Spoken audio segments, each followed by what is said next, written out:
जी, बिस्मिल्लाहिर्रहमानिर्रहीम। दोस्तों, हाज़िर हूँ एक नई क्लास के साथ। आज की क्लास में इंशाल्लाह हम रिपोर्ट को फ़िल्टर करेंगे फॉर्म के थ्रू, लेकिन आज हम करेंगे वीबीए कोड के थ्रू, जो एक बहुत ही प्रोफेशनल और बेहतर तरीका है रिपोर्ट को फ़िल्टर करने का। तो आइए चलते हैं आज की इस क्लास की तरफ।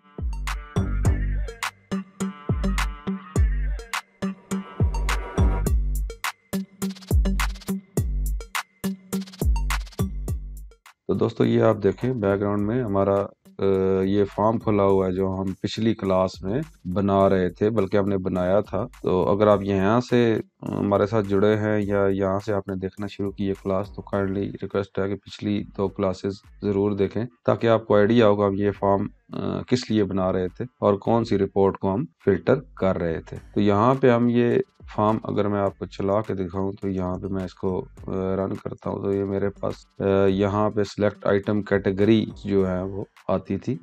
इसमें हमारी कैटेगरीज लिखी हुई थी। इसमें हम कैटेगरी सिलेक्ट करते थे और गेट लिस्ट पे प्रेस करते थे, तो हमारी जो रिपोर्ट है वो खुल जाती थी। और यहाँ पे स्टॉक लेस देन हम अगर देते थे, तो उसके मुताबिक जो है वो हमारा स्टॉक जो है वो निकल आता था। तो वो कौन सी रिपोर्ट थी, इसको मैं क्लोज करता हूँ और यहाँ पे आपको दिखाता हूँ। ये लिस्ट ऑफ आइटम रिपोर्ट हम जो है वो खोलते थे। ये अब यहाँ पे आपको फुल रिपोर्ट नजर आ रही होगी। इसमें से मैंने तमाम पैरामीटर्स जो है वो खत्म कर दिए हैं, जो हम पिछली क्लास में पैरामीटर्स लगाए थे हमने क्यूरी के अंदर। इसकी जो रिपोर्ट है इस क्यूरी पे बेस करती है, लिस्ट ऑफ आइटम क्यूरी।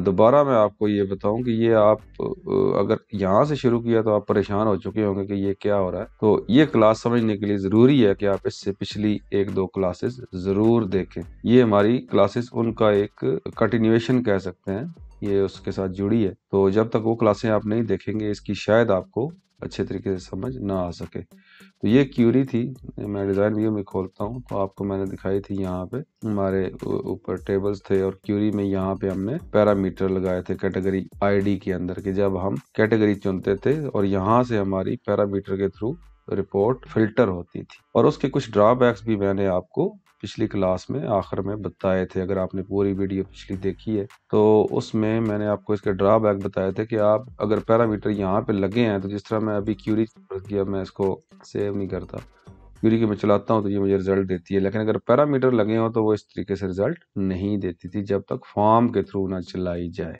आज हम वीबीए कोड के थ्रू डायरेक्ट रिपोर्ट पे काम करेंगे। ना हम उसमें क्यूरी को छेड़ेंगे और ना ही इसमें कोई पैरामीटर हम क्यूरी के अंदर लगाएंगे। हमारी क्यूरी एज इट इज ही रहेगी।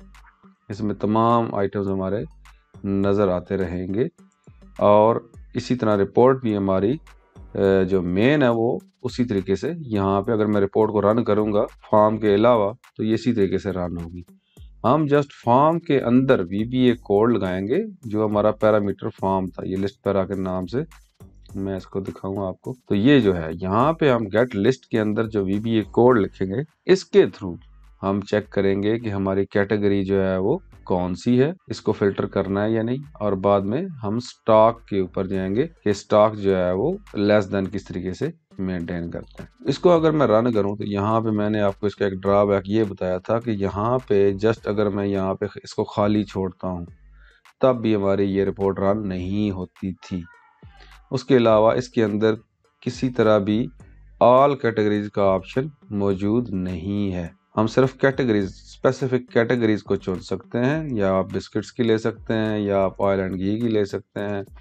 सिर्फ कैटेगरीज को सिलेक्ट कर सकते हैं। आप ऑल प्रोडक्ट्स की अगर आपको लिस्ट चाहिए, तो वो आप नहीं ले सकते। तो इसी वजह से यहाँ पे हम वीबीए कोड का सहारा लेंगे। पहले तो हम इस कॉम्बो बॉक्स में ऑल प्रोडक्ट का ऑप्शन शामिल करेंगे, और जब ऑल प्रोडक्ट का ऑप्शन शामिल हो जाएगा, उसके बाद इस पे हम कोड लिखेंगे। तो सबसे पहले हम इसमें ये देखें, आपको यहाँ पे तो ये नजर आ रहे हैं, ये हमने टाइप नहीं किए, बल्कि ये जो आ रहे हैं वो यहाँ क्यूरी के अंदर से आ रहे हैं। देखिए, कैटेगरी आइटम्स कैटेगरी और कैटेगरी आईडी कैटेगरी नेम, और ये सारा जो है वो यहाँ पे आ रहा है। अब यहाँ पे ऑल प्रोडक्ट्स का ऑप्शन इंक्लूड करना जो है वो अजीब सा लगता है कि ये क्योंकि टेबल से आ रहे हैं। टेबल में तो हमारा ऑल प्रोडक्ट का ऑप्शन है ही नहीं। देखिए, आइटम कैटेगरी का जो टेबल है, यहाँ पे मैं आपको दिखाऊं, अगर टेबल जहाँ से ये वैल्यूज आ रही हैं, ये आइटम कैटेगरी का टेबल, बिस्किट्स हैं, सोप, डिटर्जेंट, ऑयल, घी, ये वो सारा।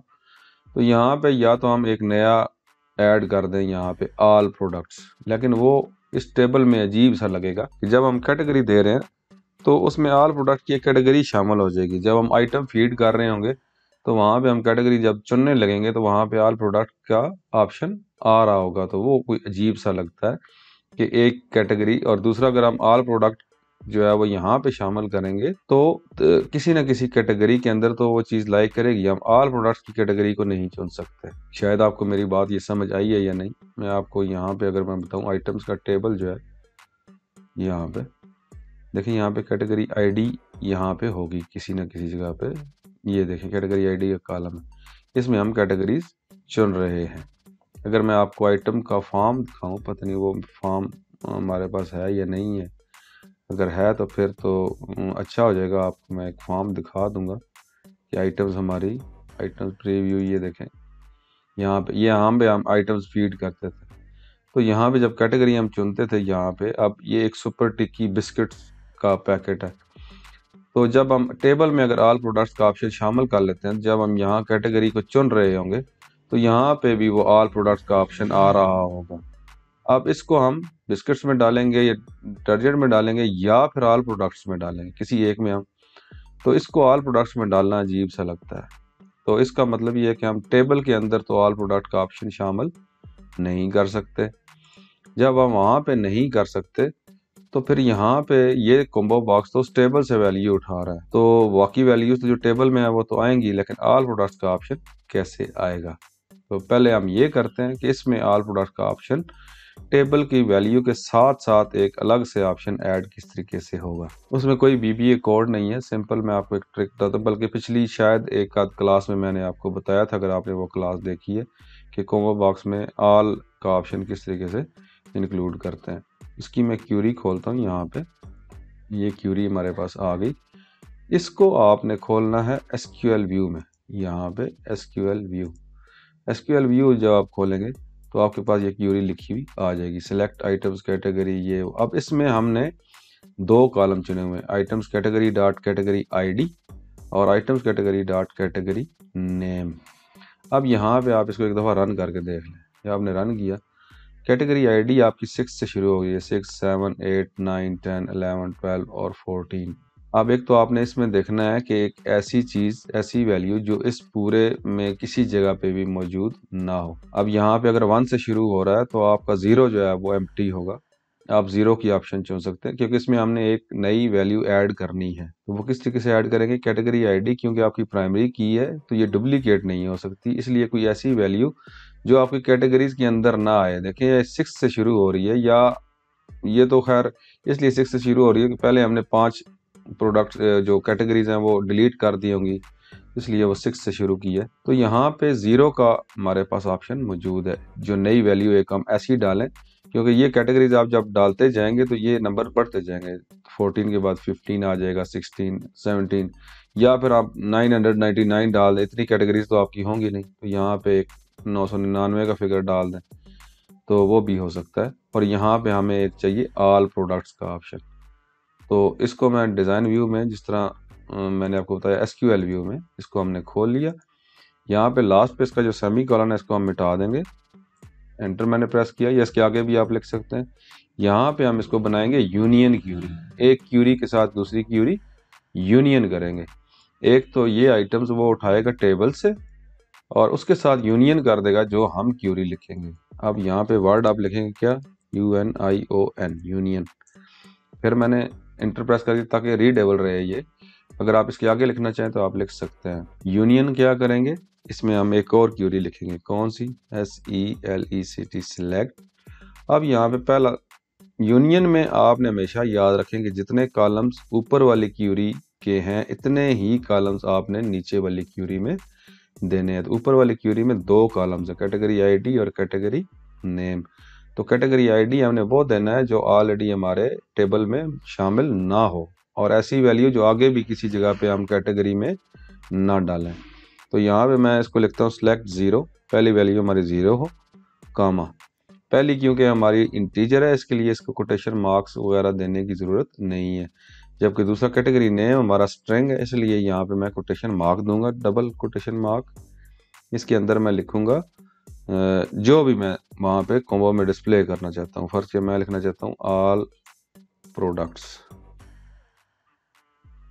प्रोडक्ट्स, दो वैल्यूज होंगी फ्रॉम, आपने यही टेबल दे देना है, items category, ITEMS item underscore category, GOR by category, और यहाँ पे आपने वो सेमीकोलन जो मिटाया था वो यहाँ पे आपने लिख देना है। अब आपके पास एक एंट्री, इसको हम रन करके देख लेते हैं। ये देखें, ये बाकी जो यहाँ से ये जो चीज़ें हैं ये वो टेबल से उठा के लाया है, और इसके साथ एक एंट्री उसने एडिशनल इंसर्ट कर दी है कि ऑल प्रोडक्ट का ऑप्शन। अब ये जब क्यूरी चलेगी तो कॉम्बो बॉक्स इस क्यूरी के रिजल्ट उठाएगा, तो हमारे पास ऑल प्रोडक्ट का ऑप्शन भी मौजूद होगा, और नीचे उसकी हमारी जो कैटेगरी एक्चुअल हमारे डेटाबेस में होंगी वो आ रही होंगी। यहाँ पे आप इसको क्लोज करते हैं और इसको सेव कर देते हैं। इसको मैं सेव करता हूँ, यस प्रेस कर दिया। अब मैं कॉम्बो को चला के देखता हूँ। यहाँ पे जब आप कॉम्बो खोलेंगे देखें ऑल प्रोडक्ट्स का ऑप्शन मेरे पास आ चुका है। यहाँ पे आप कैटेगरी अपनी, अब अगर आप अपने टेबल में कोई नई कैटेगरी ऐड करेंगे तो ये ऑल प्रोडक्ट्स के ऊपर ही आएगा, क्योंकि हमने ज़ीरो दिया है इसका जो आईडी है। जब ज़ीरो दिया तो ये सबसे ऊपर आ चुका है, और ज़्यादा अच्छा भी यही लगता है कि ऑल प्रोडक्ट्स बजाय दरमियान में कहीं या नीचे कहीं। अब अगर 999 देंगे तो वो सबसे नीचे आ जाएगा, तो हमने ज़ीरो दिया है इसलिए वो सबसे ऊपर आया। जब कैटेगरी नई आप ऐड करेंगे वो इस कॉम्बो बॉक्स में ऑटोमेटिकली ऐड होती जाएगी, और साथ क्योंकि यूनियन क्यूरी लगी हुई है तो ऑल प्रोडक्ट्स का ऑप्शन भी हमारा यहाँ पे मौजूद रहेगा। ये पहला मरला तो हमने तय कर लिया कि कॉम्बो बॉक्स के अंदर ऑल प्रोडक्ट का ऑप्शन जो है वो हमने शामिल कर लिया। अब मैं इसको डिज़ाइन व्यू में जाता हूँ। अब हमारी कोडिंग का मरला जो है वो शुरू होता है।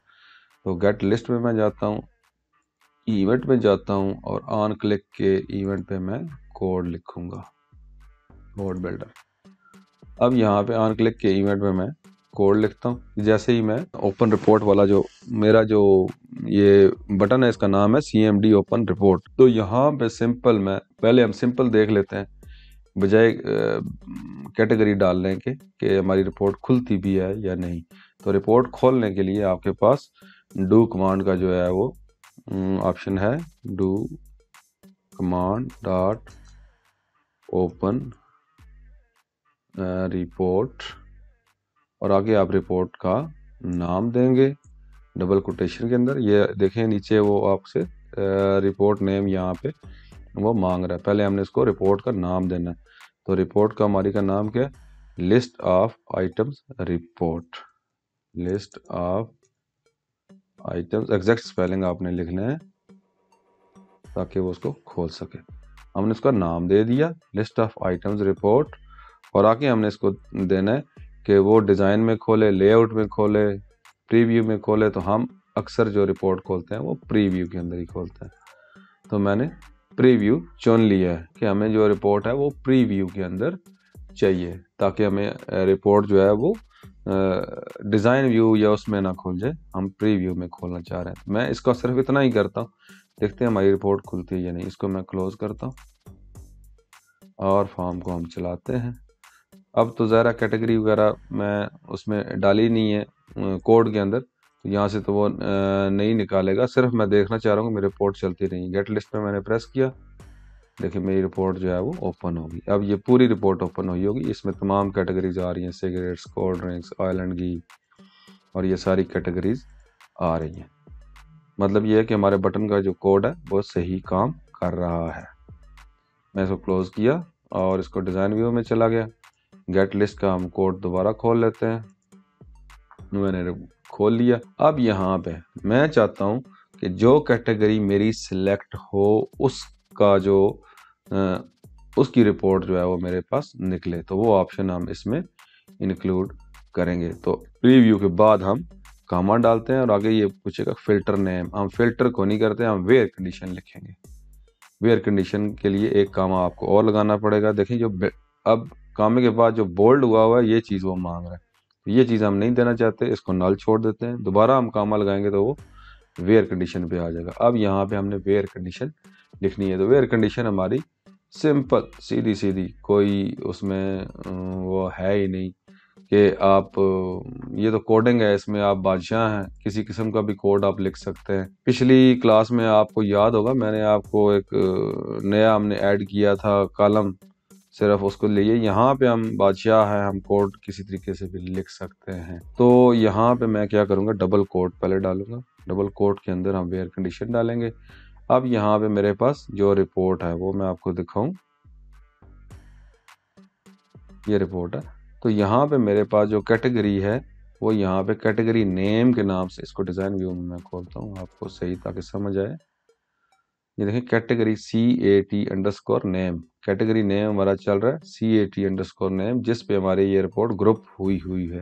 तो कैटेगरी नेम को हम ट्रिगर करेंगे, इसको हम कॉम्बो बॉक्स से मैच करेंगे। अगर हमारे कॉम्बो बॉक्स में ये कैटेगरी है तो इसको वो हमें दे। तो यहाँ पे मैं उसको कोड के अंदर कैटेगरी नेम को ट्रिगर करूँगा।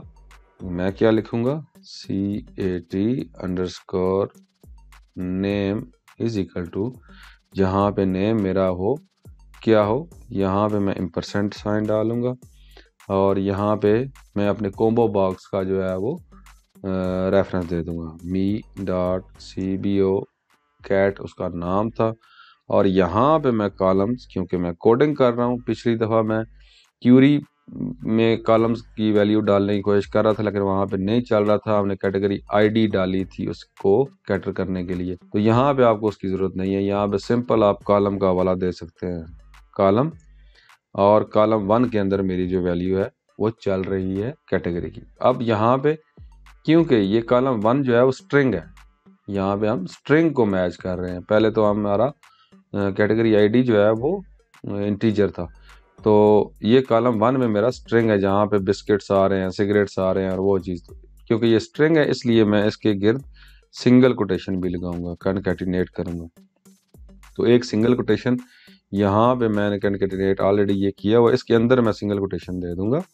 एक सिंगल कोटेशन तो यहाँ पे आ गई और एक मैं आखिर में % साइन डाल के डबल कोटेशन और इसके अंदर एक सिंगल कोटेशन, यानी कि 2 सिंगल कोटेशन मैंने, एक सिंगल कोटेशन यहाँ पे कनकैटिनेट कर दी और एक ये मेरे पास ऑलरेडी कनकैटिनेशन मैं कर रहा था, इस डबल कोट के अंदर मैंने एक सिंगल कोटेशन डाल दी। दोनों तरफ ये सिंगल कोट जो है वो आ जाएगी। अब यहाँ पे काम जो है वो कंप्लीट हो चुका है। अब यहाँ पे मैं इसको क्लोज करता हूँ और आपको रन करके दिखाते हैं। कॉम्बो का आपको उम्मीद है समझ आ। कॉलम मैंने क्यों लिखा है, यहाँ पे देखें इसका डाटा आप देखें तो ये इसकी क्यूरी को मैं आपको दिखाऊं रन करके, तो इसमें 2 कॉलम है, कैटेगरी ID, कैटेगरी नेम। पहला कॉलम हाइड हुआ है इसलिए कॉम्बो में वो ये कैटेगरी ID नहीं दिखा रहा, दूसरे कॉलम में ये चीज़ें चल रही हैं। अब मैंने इसको ट्रिगर किया है कॉलम 1, कॉलम 1 के ये कॉलम 0 है, पहले वाला कॉलम का इंडेक्स जो है वो 0 होता है और दूसरे कॉलम का इंडेक्स 1 होता है। तो मैंने 1 वाले कॉलम को ट्रिगर किया है कि इस कॉलम के अंदर अगर वो प्रोडक्ट है जो कि मेरे कॉम्बो बॉक्स में आ रही है, जो यूज़र ने सिलेक्ट की है, अगर उसने बिस्किट सिलेक्ट किया है या सोप एंड डिटर्जेंट सिलेक्ट किया है या ऑयल एंड घी सिलेक्ट किया है, तो उसको मेरी रिपोर्ट के साथ मैच किया जाए। इसको मैं करता हूँ क्लोज। उम्मीद है ये आपको समझ आ गई मैंने कॉलम 1 क्यों लिखा है। तो यहाँ पे मैं इसको रन करता हूँ। अब मैंने इसके बैक एंड पे मेरी रिपोर्ट खुली हुई है, ये मेरी बटन से नहीं चलेगी, इस रिपोर्ट को मुझे क्लोज करना पड़ेगा। रिपोर्ट मैंने क्लोज कर दिया, दोबारा से फॉर्म को रन करते हैं। तो यहाँ पे मैं कैटेगरी चुनता हूँ, फर्ज किया ये ऑयल एंड घी, ये मैंने चुन ली गेट लिस्ट। देखिए ऑयल एंड घी की लिस्ट उसने मुझे दे दी। अब मैं कैटेगरी चुनता हूँ सिगरेट्स, गेट लिस्ट, अब उसने सिगरेट्स की मुझे लिस्ट दे दी। इस तरीके से जो भी कैटेगरी आप चुनेंगे वो उसकी लिस्ट आपको वो दिखाएगा। अब काम हमारा रह गया ऑल प्रोडक्ट्स का। ज़रा कि अब ऑल प्रोडक्ट्स आप चुनेंगे तो कैटेगरी तो ऑल प्रोडक्ट्स की कोई नहीं है टेबल के अंदर, तो जब आप रिपोर्ट निकालेंगे तो ये खाली निकलेगी। देखें कैटेगरी कंटेंट्स, अच्छा ये मैंने आपको बताना था, बल्कि ये मैं आपको नेक्स्ट लेक्चर में बताऊंगा कि ये अगर रिपोर्ट के अंदर कोई डाटा नहीं निकलता तो आप यूज़र को मैसेज किस तरीके से देते हैं कि इस रिपोर्ट में कोई डाटा, बजाय खाली रिपोर्ट दिखाने के आप मैसेज दे देते हैं कि ये रिपोर्ट के अंदर कोई डाटा नहीं है। तो ये बता रहा है कैटेगरी कंटेन्स नो आइटम, कि ऑल प्रोडक्ट, क्योंकि ये टेबल में है ही नहीं तो उसको कैसे मिलेगा। तो यहाँ पे हम इफ कंडीशन के थ्रू इसको कैटर करेंगे। अब कैसे करेंगे इसको, मैं इसको फिलहाल, क्योंकि कैंसिल होगी ये रिपोर्ट, छोड़ें इसको, वो मैं नेक्स्ट लेक्चर में आपको बताऊंगा ये कैसे करते हैं। तो यहाँ पे हमने ऑल प्रोडक्ट्स को मैनेज करना है। कैसे करना है, बहुत आसान काम है, बिल्कुल आपको कोई परेशानी की ज़रूरत नहीं है। अब यहाँ पे आपने एक इफ़ कंडीशन लगानी है, सिंपल। इफ़ कंडीशन क्या लगाएंगे, बल्कि 2 लगाते हैं इफ़ कंडीशंस, या चले फिलहाल मैं आपको वो आप कंफ्यूज ना हो जाए, पहले एक ही लगाते हैं। If me dot C B O cat dot, अब 2 चीज़ें कर सकते हैं, आप वैल्यू भी कर सकते हैं, यानी कॉलम 1 को भी सर्च कर सकते हैं और कॉलम 2 को भी सर्च कर सकते हैं। यानी कॉलम 1 का मतलब ये है कि दूसरा कॉलम, और कॉलम 0 को जो है वो उसको भी आप, अब उसमें क्या चल रहा है देखें, यहाँ पे इसको मैं डाटा के अंदर जाता हूँ और इसको रन करता हूँ। देखें ये कॉलम 0 के अंदर हमारी वैल्यू चल रही है और कॉलम 1 के अंदर हमारी उसका नाम चल रहा है। अब दोनों को कर सकते हैं कि अगर तो कॉलम 0 है, जो फर्स्ट कॉलम है, उसकी वैल्यू काउंट होती है कॉलम 0 की, क्योंकि बिहाइंड वैल्यू चल रही है। अगर आप वैल्यू को मैच करेंगे तो आप कॉलम 1 को मैच कर सकते हैं। या आप ये भी कह सकते हैं कि अगर कॉम्बो की वैल्यू 0 हो, इसका मतलब है ऑल प्रोडक्ट्स हमारे यूज़र ने सिलेक्ट की हुई हैं। या फिर आप combo dot column 1 is equal to all products, अगर उसमें ऑल प्रोडक्ट्स हैं तो तब भी यूज़र ने ऑल प्रोडक्ट्स सिलेक्ट की हुई हैं। अगर उसने 0 सिलेक्ट किया हुआ है तो तब भी उसने ऑल प्रोडक्ट्स ही सिलेक्ट की हुई हैं। तो इसको मैं क्लोज करता हूँ, वापस कोडिंग पे जाते हैं यहाँ पे। अब यहाँ पे मैं लिख सकता हूँ if me dot combo cat dot value is equal to 0, then अब अगर मैं ये लिखता हूँ कॉम्बो कैट की वैल्यू जो है, कैटेगरी का जो कॉम्बो है उसकी वैल्यू 0 है, यानी कि यूज़र ने 0 सेलेक्ट किया हुआ है। इसका दूसरा मतलब क्या है कि यूज़र ने ऑल प्रोडक्ट सेलेक्ट की हुई हैं। आप ये भी लिख सकते हैं, और दूसरे अल्फाज में आप क्या लिख सकते हैं, कॉम्बो कैट जिस तरह हमने यहाँ पे लिखा है डॉट कॉलम 1, ये भी आप दे सकते हैं। या आप यहाँ पे लिखे combo cat dot COL column 1 is equal to, फिर आपको कोटेशन मार्क के अंदर लिखना पड़ेगा और एग्जैक्ट स्पेलिंग लिखने पड़ेंगे, ऑल प्रोडक्ट्स।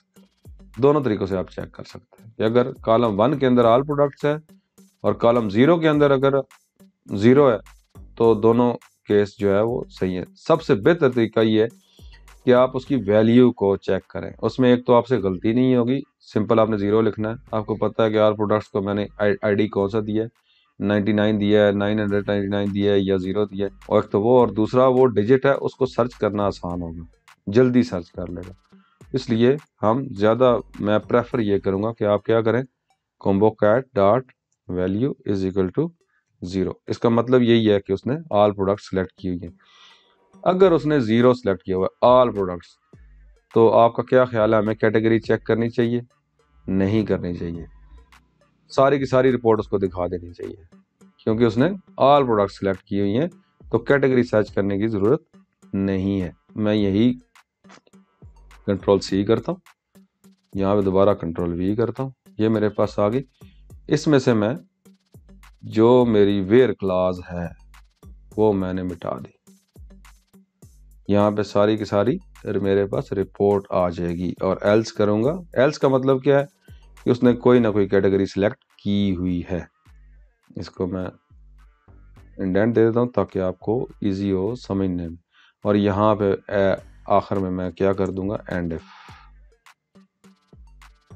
अब इस चीज़ को उम्मीद आप समझ गए होंगे कि अगर यूज़र ने ऑल प्रोडक्ट्स, उसकी वैल्यू 0 है तो इसका मतलब है यूज़र ने ऑल प्रोडक्ट सिलेक्ट किए हुए। जब ऑल प्रोडक्ट सिलेक्ट की हुई हैं तो मैंने इसकी वेयर क्लास ही ख़त्म कर दी है। मुझे पूरी की पूरी रिपोर्ट शो हो जिसमें तमाम प्रोडक्ट्स आ जाएं।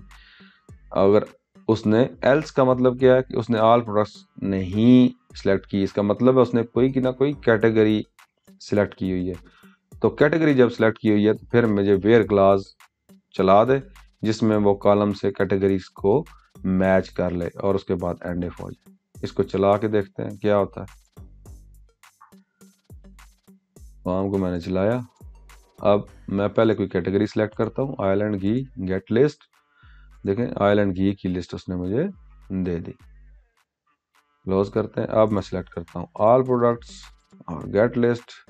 आप देखें बिस्किट्स, अगले पेज पे जाएं, cigarettes, cold drinks, oil and ghee, ये सारी जो है वो आपके पास ऑल प्रोडक्ट्स आ चुकी हैं। आप कोई भी कैटेगरी सिलेक्ट करेंगे, सोप एंड डिटर्जेंट, तो वो सिर्फ सोप एंड डिटर्जेंट वही कैटेगरी सर्च करेगा जो आपने सिलेक्ट की है। अगर आप ऑल प्रोडक्ट्स सिलेक्ट करेंगे तो तमाम की तमाम प्रोडक्ट्स को सर्च करके ले आएगा। तो जनाब इस तरीके से हमने क्या किया, हमने एक ऑल प्रोडक्ट्स का ऑप्शन इसके अंदर इंक्लूड कर दिया है। अब यूज़र जो है वो कैटेगरीज में से भी सिलेक्ट कर सकता है और ऑल प्रोडक्ट्स भी सर्च कर सकता है। इसमें एक और अभी भी ड्रॉबैक है। आप कहेंगे इसके ड्रॉबैक ही नहीं ख़त्म होते।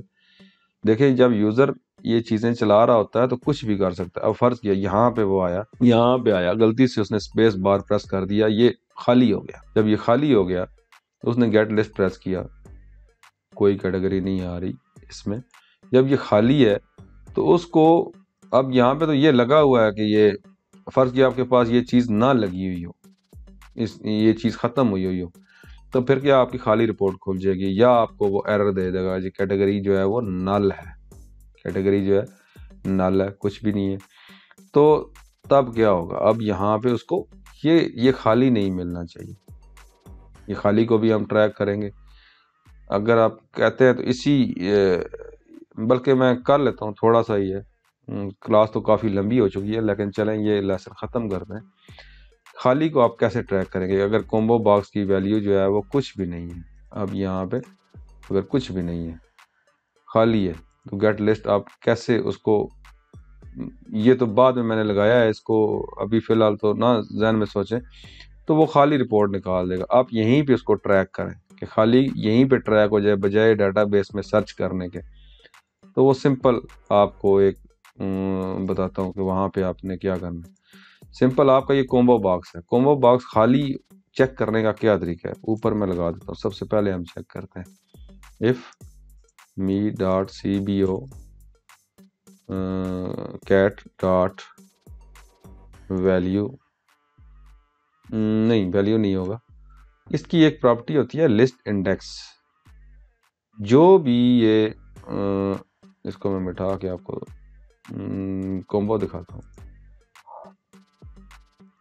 इसको मैं रन करता हूँ। अब ये सारी की सारी है, कॉम्बो अपने पास एक इंडेक्स बना के रखता है।